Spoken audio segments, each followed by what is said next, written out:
What drives people to fake their qualifications? How prevalent is qualification fraud in South Africa? What is the mandate of the South African Qualifications Authority? How long does it take to verify a single qualification? What time is it? It's question time.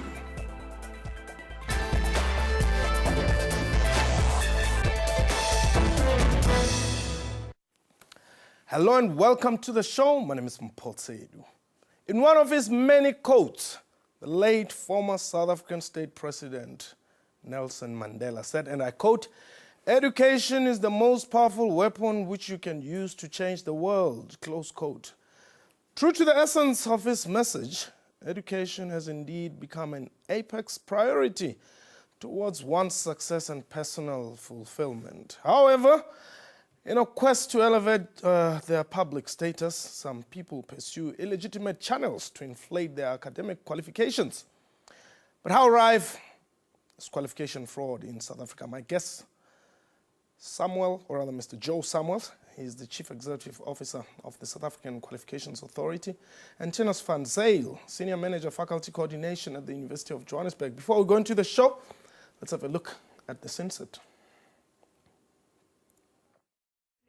The authenticity of academic qualifications and credentials has been put in the spotlight following recent cases of fraudulently acquired certificates. Tasked with ensuring that all qualifications are legitimate, the South African Qualifications Authority has its work cut out for them. A senior African National Congress member, Mr. Paulo Jordan, recently quit his parliamentary position after being found to have misrepresented his academic qualifications. A case involving SABC chairperson Ms. Ellen Chabalala is still pending. The South African Qualifications Authority states that the problem is not unique to South Africa. Several parts of Africa and beyond are equally affected. The University of Johannesburg has partnered with an international certification solutions company, while UNISA is prosecuting all those having handed in false qualifications to enter the university in order to tackle this problem.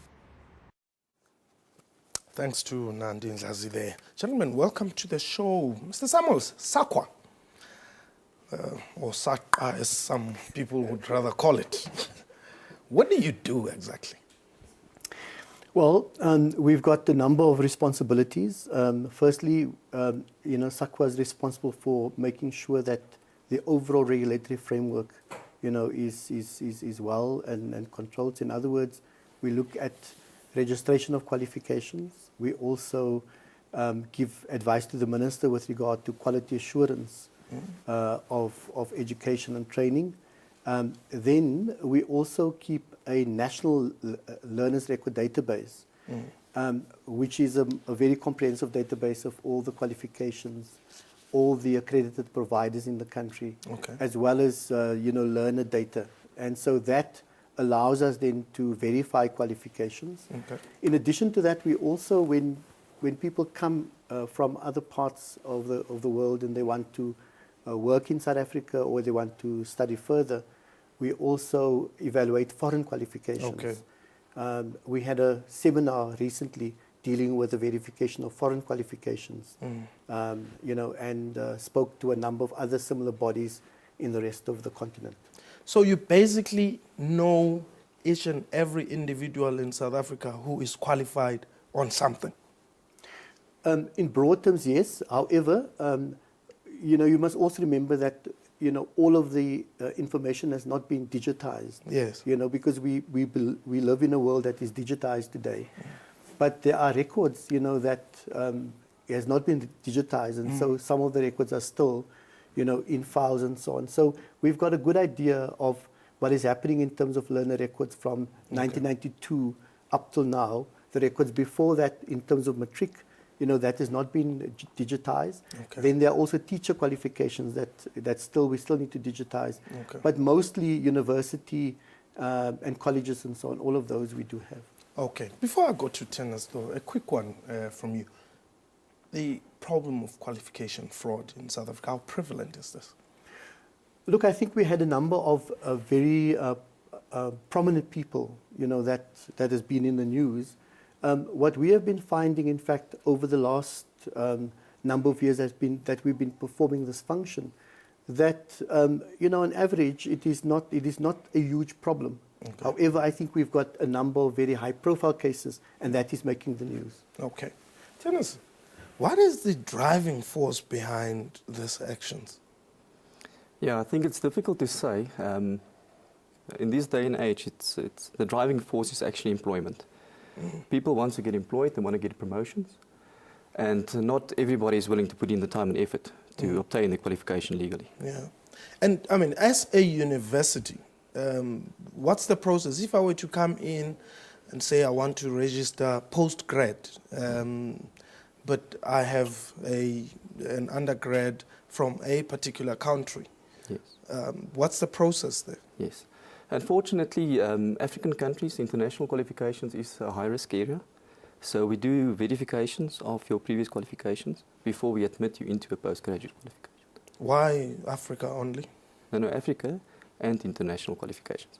You see, degree mills is a term used for internet-based companies that sells qualifications and certificates. So you can, for R1,000, R500 buy a qualification from an institution listed on their website. They call it novelty certificates, but it actually looks so authentic that they use it in CVs and for job opportunities. What is it? What is this novelty certificate? What kind of a certificate is it? You see, it so closely resembles a real certificate of an institution that they can actually duplicate a certificate that looks very close to the original. Umpo, I think the point that Mr. Van Zyl makes is very important. Yeah. And that is, with the technological advancement, yes. what you have quite a number of internet-based bogus institutions. Okay. Yes. And so, essentially, you can get them via the internet, and within an afternoon, you can get a schooling certificate, you can get a bachelor's degree, you can get a master's degree, you can get a PhD. So that is the one part of it. The other part of it also that I think is important to state, not only do you have bogus institutions, you also have what is called accreditation mills or verification mills. So in other words, somebody comes to you and says, I've obtained this particular qualification, and here is the contact details of that provider. Okay. When you contact the provider, they confirm the person has got the qualification, but that verification agency itself is bogus. So it makes the problem even doubly more serious. Yeah. And research shows internationally we're looking at 20 to 25% of qualification fraud. In South Africa, it's a bit lower. We're looking at about 16 to 18%. So that means that close to 1 out of 5 people that wants to apply for a position potentially is acting fraud.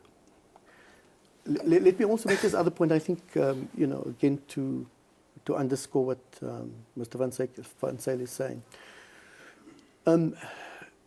that when people know that there is a credible organization that will verify their qualifications, they don't take the kind of chances. And you would see at the beginning I was saying that when, if we are called upon to do the verification, we find that very few people are taking chances in terms of that. Okay.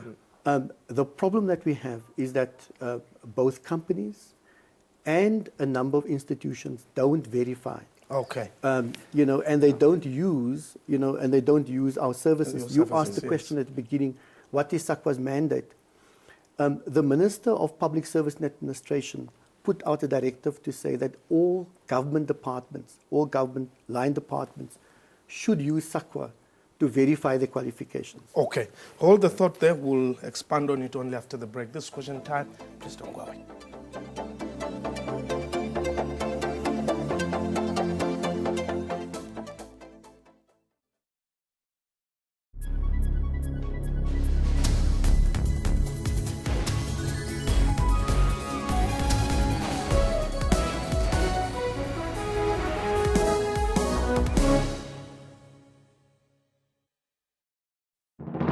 Zoom into Africa.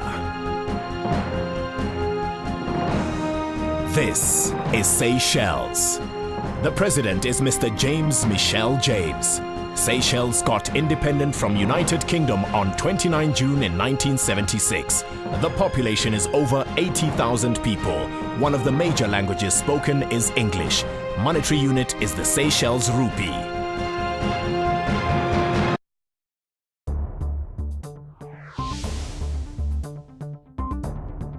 You look nicely dressed, PAC colors. You are not in agreement. Why was the president not allowed to address conference? Even when he was given an opportunity, he did not stand up and say, look, I don't recognize this conference. Why didn't you do that, Mr. Mpeti? I was never given any opportunity to speak there. Mr. Mpeti cannot come to the studio and complain about what transpired in the conference. Did you say, Banna, I will pay for the PAC. When time comes for you to pay back the money, you will pay me back? Yes. He is lying here. That money is mine and I did not get it back. This information, and I want it this even information now. is He's a deputy there. They took 430,000 without me. He said he's the general secretary, he's the accounting officer. Where on earth can the general secretary be the accounting officer? Yeah?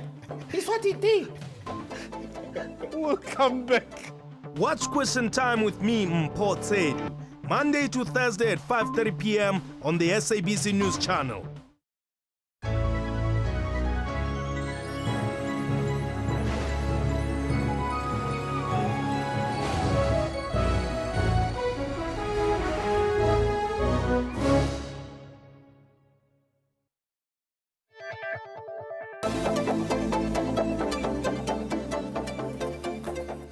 Welcome back. You're still watching Question Time. My guest today in studio, Joe Samuels, is the CEO of South African Qualifications Authority, and Tinus van Zyl is the Senior Manager of Faculty Coordination at the University of Johannesburg. Now, what drives people to want to have things they do not have? I think that's a difficult question. I think greed mainly is a big culprit in our society.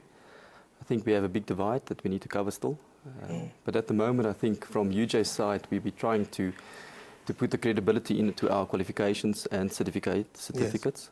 So if a student do apply with a UJ certificate, we can make sure that it's credible and our reputation is intact.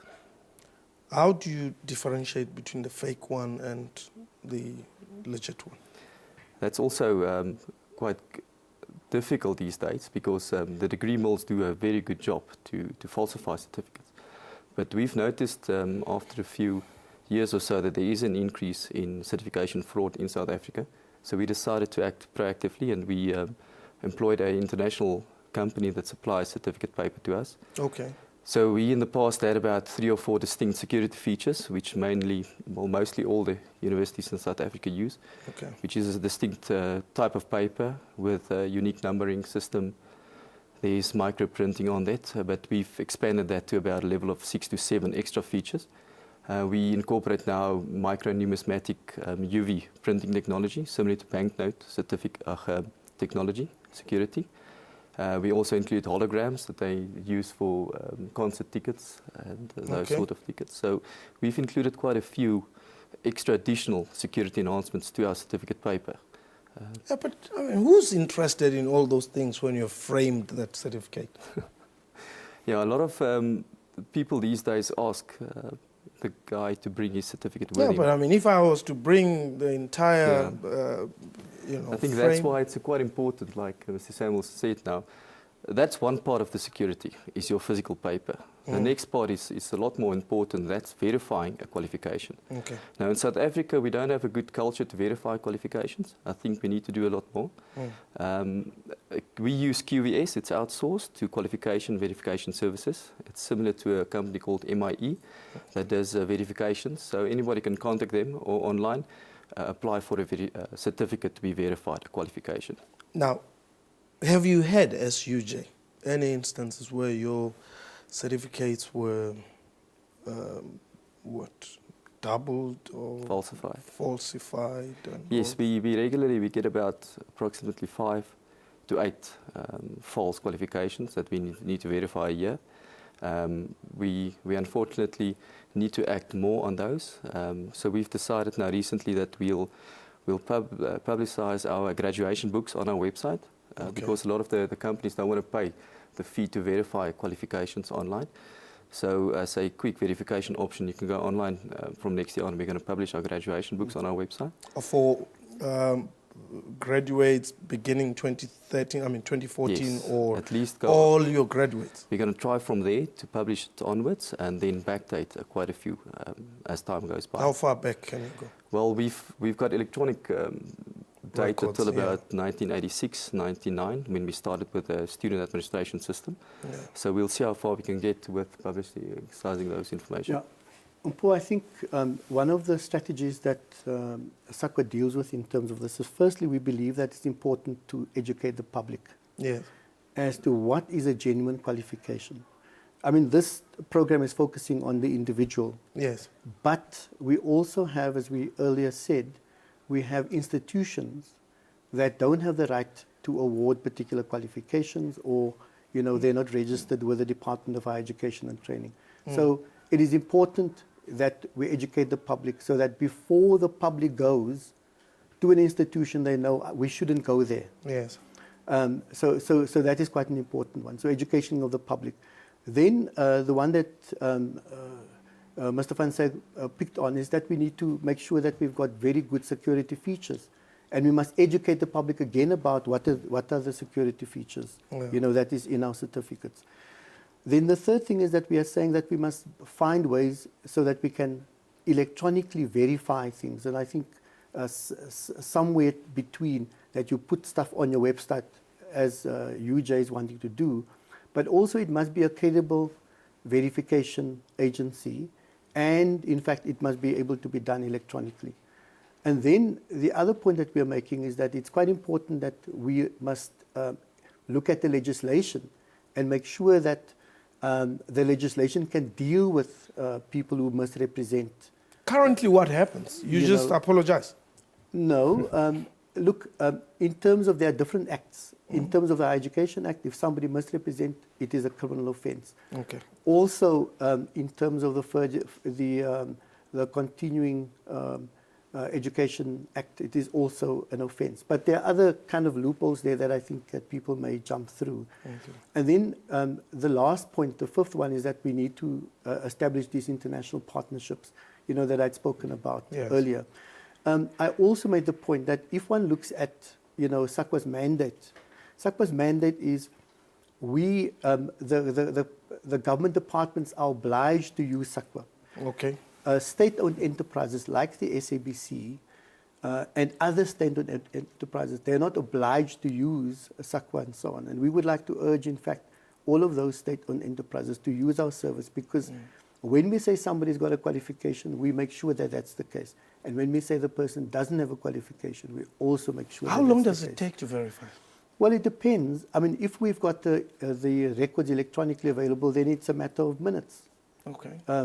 But if, for example, it is not in electronic form, we go back to the source to then go and check to make sure that that's indeed the case. Okay.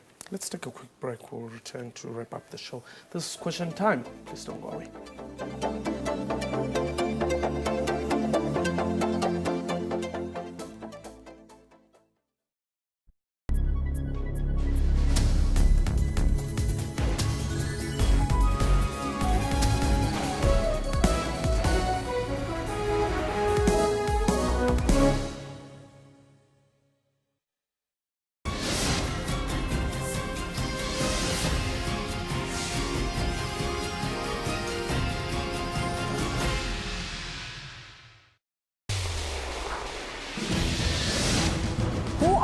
You ask?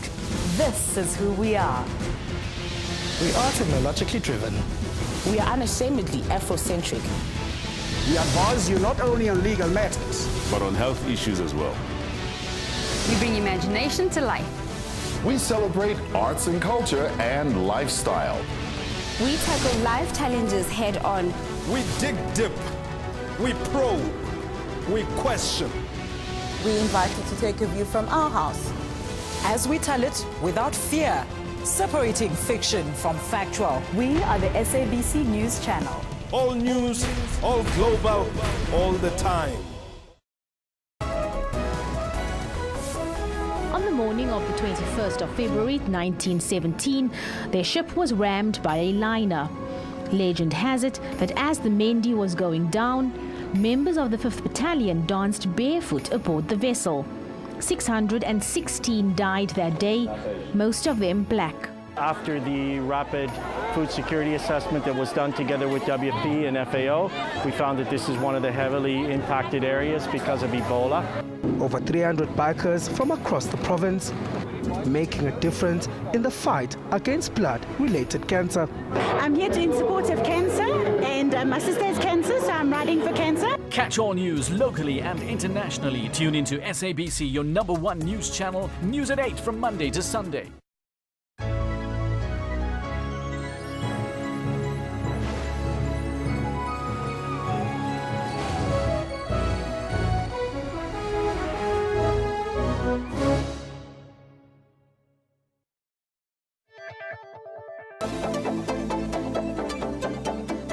Welcome back. You're still watching Question Time. My guest today is Mr. Joe Samuel, CEO of the South African Qualifications Authority, and Tinus van Zyl is the Senior Manager Faculty Coordination at the University of Johannesburg. How are illegal institutions contributing to this problem? And by illegal, I mean not just those that do not exist, but those that exist but are not legal. Look, I think that there are a number of those institutions, and I think over the last number of years we've done a very good job in dealing with it because, SACWA works with the Department of Higher Education and Training, and there's a forum that we've set up that links with the police and so on. So those institutions are dealt with. At the same time, this now is the period that people must look out for this, both parents as well as learners, because quite a number of people apply to universities and to colleges, for further study. And then they don't get into those places. And then you have quite a number of these, it's largely private institutions that then comes up and then promises people the moon, the earth, and so on. What we are saying, in fact, it is better that people find out from us, whether this institution, is a proper institution. Yes, I wanted to come to that. So, but let me just make the other point. We also find legal institutions that then present qualifications that they are not authorized to present, and that also is causing a problem. So, it's quite important that one does two things. The first thing that you must ask, is this institution legal? One, and if the answer is yes, the second question is this institution authorized to deliver and to offer this qualification? That is the second important question to ask. On that second point, so what would Mr. van Zyl's university do? Just give me an example. On the second question? Yes. Look, let us not talk about Mr. van Zyl's institution. Let us talk about institutions in general. Okay. If it's a legal institution like a university and so on, what you would have is that some people in the institution would put up courses and they would then say that these are legitimate ones and so on. That is the problem that I think one is dealing with. Now, we've got a number that people can phone, and also an email address. So it is better, they can send us an email, and to ask us the question, and we will get back to them and say, look, this is this institution is legitimate, and it's got a legitimate qualification that it's offering. Okay. Perhaps let me bring you in here. The impact of this fraudulent qualifications on the economy, have you been able to link the two, or either on the reputation of the country or on the institution itself with which somebody is associating himself or herself? Yeah, you see, internationally, there's a lot of research that's being done. If you look at the Indias and countries like that, if there's a lot of fraud, they normally associate that closely related to academic integrity as well. So to keep the academic integrity intact of the South African higher education institutions, we need to act on these cases, even if it's high-level cases, but we need to act decisively and swiftly, because otherwise we're going to send out the wrong message to the world and to the youth of South Africa. There's something that I've picked up, some trend where people within a very short space of time, they are now referred to as Dr. So-and-so, right? And when you ask them, they say, no, it's not PhD, it's not MBCHB. Then I ask myself, which one is this? It's got something to do with churches, apparently. Yeah, once you get out of the academic realm, there's a lot of scrupulous institutions that do call themselves all different types of you get a master's in this and a doctorate in that. So the bottom line is that if it's not an accredited academic institution awarding the qualification, it needs to be verified. And unfortunately these days, if people get away with those titles, it's going to be prevalent more and more. Is there a way that you can stop this? No, look, I think at the heart of the matter, and you earlier raised the question, I think we have to look at what is the values in our society, you know, because it's about the values that we're talking about here.